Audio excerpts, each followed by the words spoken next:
Hey everybody, Todd Peak Appliance here. Today we're looking at a Viking refrigerator, not cooling.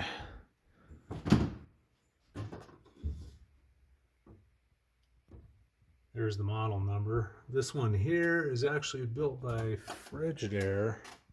To find out, I couldn't quite recognize it right out of the gate. Most of the Viking refrigerators we see in our area are built by Whirlpool or Amana.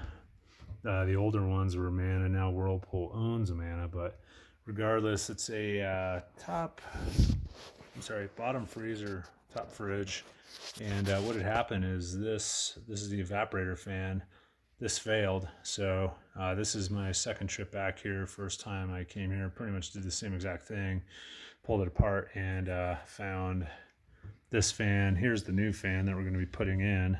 You can see how there's different fan blades, so I'm just going to swap that fan blade for this one because that one's designed for this unit and it's pretty much the same exact fan. I just found this assembly.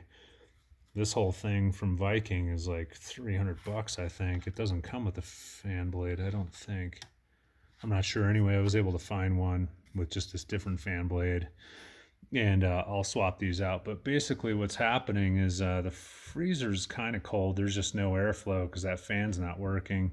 So it is a DC fan, and you can kind of see it here. I think it's 12 volts. Yeah, 12 volts. 2.7 watts. So what I did the first time when I was here is I took this down.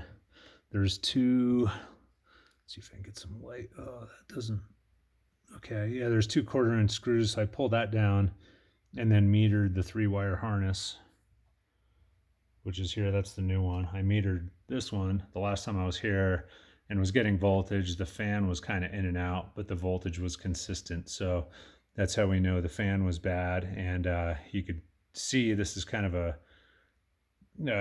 kind of a real life test on the defrost system, because you could see how it's been going into defrost mode because that's been melted, but just from the lack of airflow you get frost buildup on the top of the evaporator, and from that you don't get any airflow up into the freezer through the air duct there. So yeah, so what we're doing is we'll go ahead and steam this out. That's the quick way to do it. These are pretty loud.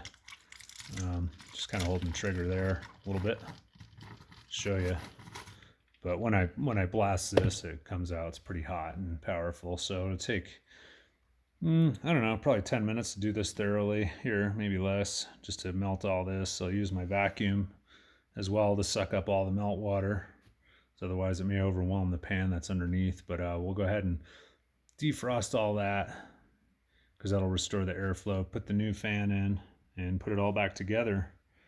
And so if you have a Viking bottom freezer model and it's not cooling, that's a good spot to start. If it were a defrost problem, we'd see something like this whole ice pattern would ice up the whole evaporator, and you'd see no heat coming from the heat element right there. So this is a pretty good indicator. That's how you know your defrost system is working. It's just not pulling any air. So that's what we got for today, and hope that helps you out there if somebody has a similar model. And thanks for watching. Give us a thumbs up. Thanks.